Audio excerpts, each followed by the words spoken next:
Assalamualaikum warahmatullahi wabarakatuh. Hari ini saya akan sambung lagi tajuk reka bentuk mekatronik. Itu saya dah masuk tajuk gambar raja blok.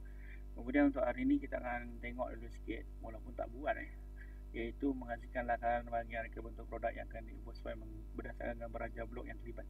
Lepas kita buat gambar raja blok tu, okay, kalau kita tengok banyaklah gambar raja blok ni, tapi awak kena tengok semualah. Mesin basuh automatik, pintu gelang sah automatik, dan kena hafal semua ni sebab pixel dah keluar dan kereta kawalan jauh Okey. Lakaran yang dibuat tu mesti berdasarkan kepada penambahbaikan lah, bukan terus buat je. Sebab apa dia tu? Tengok ni, reka bentuk produk yang diubah sesuai berdasarkan gambar raja blok yang terlibat. Okey. Tengok, kalau dalam kelas kan tanya macam ni, kereta kawalan jauh merupakan salah satu produk mekatronik pada pendapat kamu. Apakah masalah yang kamu hadapi ketika mengendalikan kereta kawalan jauh? Tidak punya kawalan jauh kelajuan, tidak punya lampu. Kereta mula rosak apabila langgar dengan dinding. Okey, namun dikena pasti. Barulah dah tahu tu kita buat pula model fungsi. Yang ini macam kita ulang masa tingkatan 2 untuk tajuk penyelesaian masalah inventif itu model fungsi. Analisis fungsi dilakukan bagi mengenal pasti masalah yang terdapat pada kereta kawalan jauh. Kalau kita tengok gambar perbincangan tadi, dia cakap apa yang akan berlaku kalau dilanggar dinding. Jadi kita kena kawal lah. Macam mana?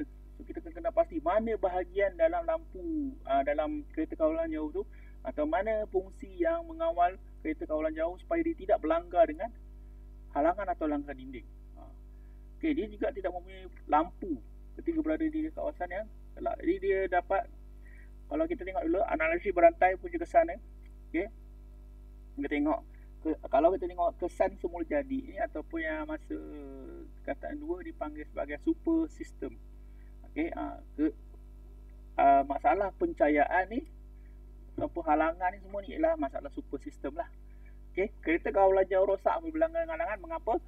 Kerana kekuatan badan yang rendah mula-mula sekali. Kemudian gerak balas pengendali adalah perlahan untuk menghentikan kereta kawalan jauh. Slow bila berhenti. Dia ada gerak balas cukupnya untuk menghentikan kereta kawalan jauh yang bergerak laju untuk mengelakkan pelanggaran. Bila laju, tak boleh kawal lah. Terus langgar je. Jadi kena ada batasan. Iaitu pencahayaan di kawasan gelap dan gerak balas yang perlahan untuk menghentikan kereta kawalan jauh bagi mengelakkan pelanggaran dengan halangan. Okay. Kena ada cahaya dan sistem untuk kawal kereta lah. Iaitu gerak balas. Dia pilih satu prinsip pemisahan masa, iaitu lain-lain waktu. Cahayaan lain, manakala gerak balas tu lain. Okay? Salah satu konsep ini ialah preliminary action.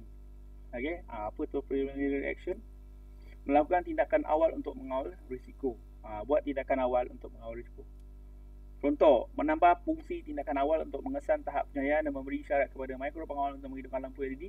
Komponen yang sesuai adalah perintah peka cahaya. Okay. Bila ada cahaya, dia dapat kesan halangan kat depan. Macam mana? Kemudian bila ada cahaya, dia nampak lah. Kemudian macam mana nak mengelakkan pelanggaran, digunakan mikro, isyarat kepada mikro pengawal, iaitu infrared ataupun sistem buzzer pun untuk memberitahu pengendali kereta kawalan jauh tentang keadaan halangan. Buzzer bunyi lah. Kalau ada bunyi tu maknanya kat depan tu ada halangan. Kat sini dia tambah lagi satu gambar raja blok, iaitu memasukkan inframerah dan perintah peka cahaya LDR dan proses dan output ada buzzer, lampu LED dan rotor berputar. Semua ni ialah untuk tujuan penambahbaikan. Okay, ini lakaran idea. Sebelum dia untuk lakaran idea ni untuk tambahan daripada hasil penyelesaian masalah inventif tadi lah, menggunakan pemisahan masa atau penjagaan fizikal masa lah. Okay, ini gambar raja secara menyeluruh termasuk dengan penambahbaikan. Okay, dia masukkan juga prinsip elemen dan bahan. Banyak juga tingkatan 1 je masukkan juga, tapi penyelesaian masalah inventif tu ialah bab tingkatan 2. Okay, yang ini dia terus buat cadangan penambahbaikan LDR dan lampu LED ni dimasukkan. Kenapa? Kenapa kita guna LDR lampu LED? Dia letakkan justifikasi kat sini lah.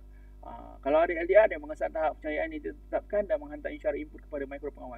Mikro pengawal kawal memberi arahan kepada lampu LED supaya menyala bila tahapnya berada di luar julat yang ditetapkan.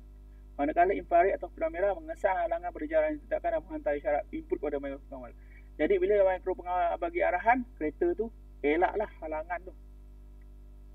Kat sini tak ada pula diterangkan pasal buzzer. Buzzer tu bunyi lah. Kalau bunyi, kena elak lah. Yang orang yang kontrol kereta tu kena elak lah. Kalau tak elak, langgar juga. Okey, ni membuat lakaran, memilih bahan dan membuat pengatur caraan semua ni, langkah-langkah untuk buat produk. Okey, membuat penilaian kefungsian produk yang telah diubah sesuai. Ni. Bila dah ubah sesuai, masukkan dalam sistem lah. Okey. Yang ini yang akhir sekali dalam tajuk reka bentuk mekatronik, iaitu ujian terhadap kefungsian kereta kawalan jauh.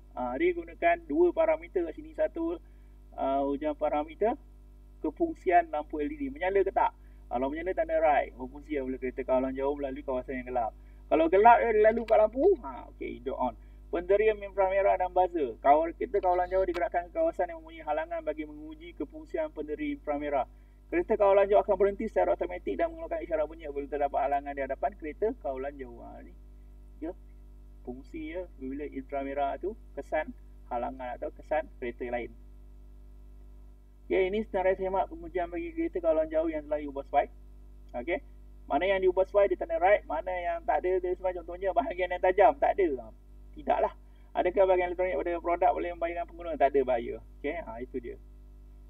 Jadi berdasarkan pada keputusan pengujian yang diperoleh, dia dapati kereta kawalan jauh mampu menjalankan fungsi yang dikendaki, iaitu berhenti dan mengeluarkan bunyi secara automatik apabila terdapat halangan di hadapan kereta kawalan jauh. Selain itu, lampu LED pada kereta kawalan jauh juga berfungsi, iaitu menyala apabila melalui kawasan yang gelap. Okey, itu semua penambahbaikan apabila dia tampak inframerah dan buzzer. Ataupun pada awalnya tadi dia sambung, dia pasang dengan LED lah untuk apabila melalui kawasan yang gelap, LED tu menyala. Okey, sekian, terima kasih. Berakhirnya tajuk reka bentuk